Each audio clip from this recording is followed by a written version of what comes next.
ऋषभेण ज्ञानेन भाति इति ऋषभः। ऋषभदेव भगवान इतने प्रभावित थे, ऋषभदेव भगवान के प्रभाव से प्रभावित होकर के देवराज इंद्र ने अपनी बेटी का विवाह कर दिया। इंद्र के एक बेटा एक बेटी। इंद्र के बेटे का नाम है जयंत और बेटी का नाम है जयंती। जयंत को तो सब जानते, चित्रकूट लोग जाते हैं ना, कहते यहाँ आना कौआ का आंख गिरा है, इधर मत जाओ। तो जयंत कौआ बन करके आया था और इंद्र की बेटी जयंती का विवाह भगवान ऋषभदेव के साथ हुआ।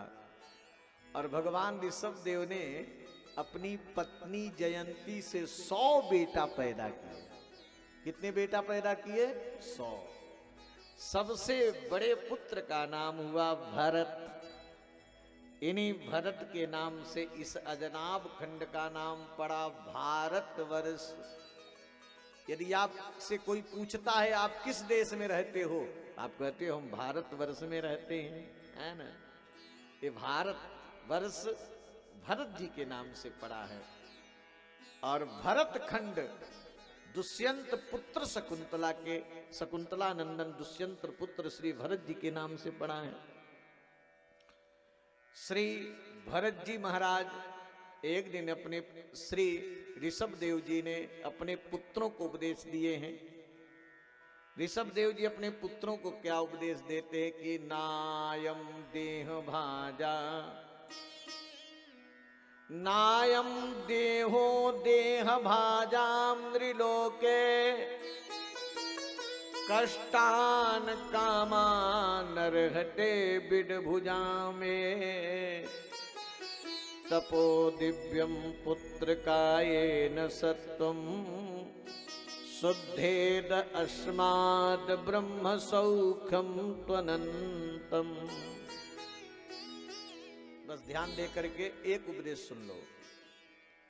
ये मानव शरीर भोग भोगने के लिए नहीं मिला है। हाँ?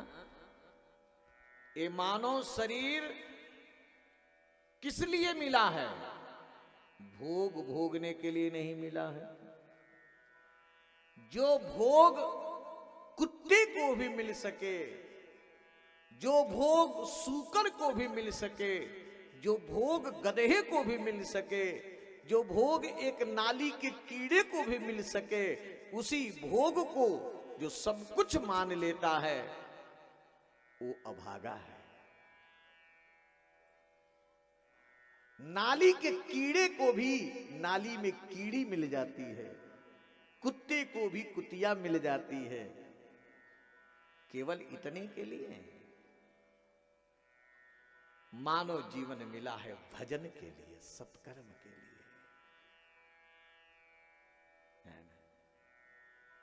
अगर नहीं किया तो उसकी गणना पशु में है। पशुवत केवल खाना सोना। राजा बना करके चले गए गंडकी के किनारे दामोदर कुंड शालिग्राम क्षेत्र में आश्रम, वहां पर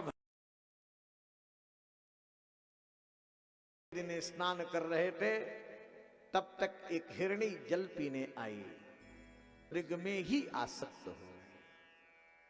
ध्यान देना, संसार में रहना बुरा नहीं है, परिवार में रहना बुरा नहीं है, बाल बच्चे में रहना बुरा नहीं है। बुरा कहां हो जाता है, हमारा पतन कहां हो जाता है? जब संसार में हम आसक्त हो जाते हैं। आसक्ति ही पतन का कारण है, इसलिए संसार में रहो, आसक्त मत हो। भरत जी ने यही किया। हिरण का तो पालन पोषण किए, उस हिरण में आसक्त हुए गए और हिरण के झुंडों में जब भाग गया तो हिरण में आसक्ति होने के कारण हा मृग हा मृग हा मृग कहते हुए मरे तो मृग बनना पड़ा। अंते जामती सागति। लेकिन मेरे श्रोताओं, भगवान का भजन कभी व्यर्थ नहीं जाता है, ठाकुर जी का पूजन कभी व्यर्थ नहीं जाता। ठाकुर जी के भजन के प्रभाव से उनको पूर्व स्मृति है। हिरण शरीर को छोड़ करके ब्राह्मण कुल में जन्म लिए। पिता ने इनका यज्ञोपवीत संस्कार कराया। गायत्री मंत्र याद कराने लगे। गायत्री मंत्र याद न कर सके तो इनके पिता ने कहा कि इसकी बुद्धि जड़ है, तो वही जड़ भरत हो गए। माता पिता के मृत्यु के बाद भाभी भाइयों के द्वारा जीवन उपेक्षित हो गया और सबको छोड़ करके जंगल में चले। एक डाकुओं का सरदार जंगल में भद्रकाली देवी से मनौती माना था कि मुझको बेटा हो जाएगा तो मैं नरबलि चढ़ाऊंगा। संजोग से बेटा हो गया। नरबलि चढ़ाने के लिए एक मनुष्य को बुढ़ाया और मनुष्य मौका लगा तो भाग गया। उसके सेवक जड़ भरत जी को ही पकड़ के लाए। जड़ भरत जी को स्नान कराए, बढ़िया खिलाए और देवी के सामने कहे मस्तक झुकाओ, तुमको बलि चढ़ाई जाएगी। ध्यान देना, संत मरने से डरता नहीं। एकदम शांत हो जाओ माताओं, बात मत करो, फिर घर में बात कर लेना, कथा सुनो। आप लोग की आवाज हमारे तक आ रही है, एकदम शांत। संत मृत्यु को स्वीकार करता है। जा मरने से जग डरे, सो मेरो आनंद, कब मरी हो कब भेटी हो पूर्ण परमानंद।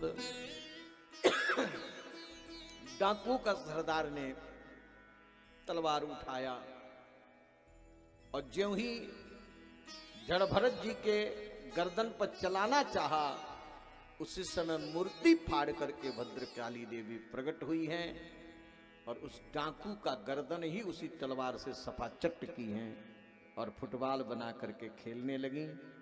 और जितने डाकू थे सब प्राण लेकर के भागे और देवी जी ने जड़ भरत जी से क्षमा मांगी। जड़ भरत जी निश्चिंत हो गए। एक दिन सिंधु सौवीर देश का राजा रहुगण भगवान कपिल से उपदेश सीखने के लिए जा रहा था। पालकी में चढ़ के जा रहा था। उस पालकी को 4 सेवक ढोते हैं। एक सेवक बीमार पड़ गया। अंत में इन्हीं को देख करके सेवकों ने पालकी में लगा दिया कि बड़ा मोटा ताजा है, बढ़िया पालकी ढोएगा। लेकिन संत जब चलता है तो इस विचार पर चलता है कि हमारे नीचे किसी जीवों की हत्या ना हो। कहीं जीव मिलते तो जड़ भरत जी छलांग लगा देते।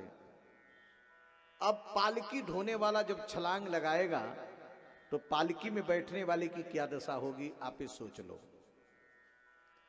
जब छलांग लगाते तो पालकी ढोन में बैठा था रहुगण, उसका मस्तक पालकी से तड़ाक से लगता।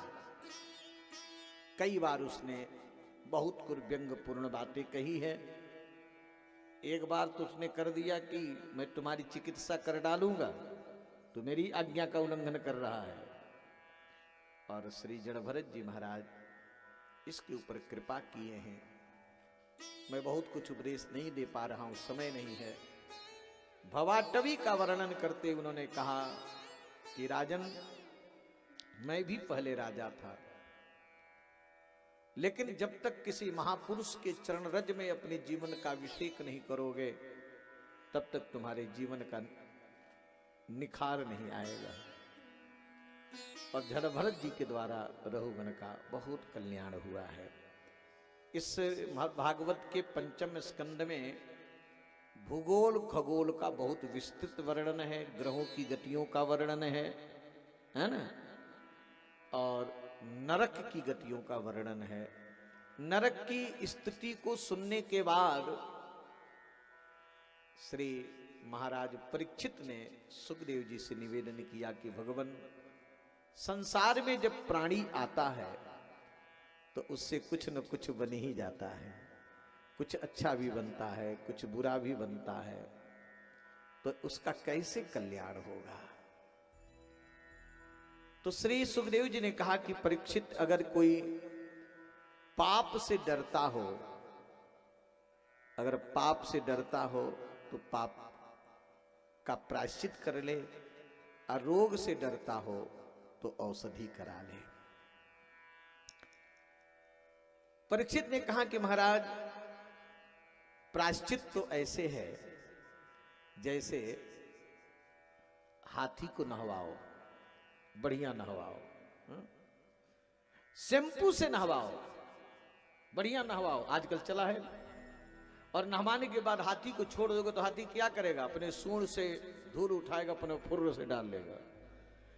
तो हाथी के नहवाने के बाद हाथी धूल अपने ऊपर डाल लिया तो हाथी के नहवाने का कोई लाभ है?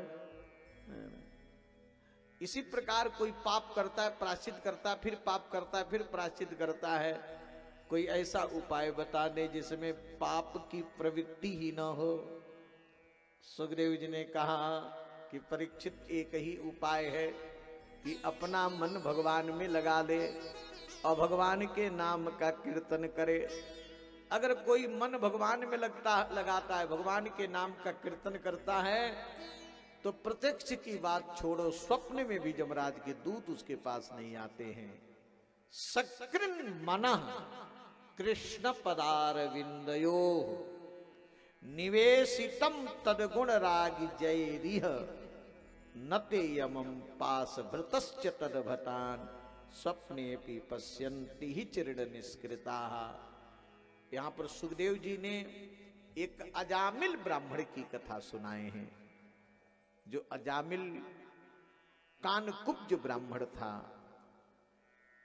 कन्नौज का रहने वाला ब्राह्मण था, जिसने 80 साल तक पाप ही पाप किया है।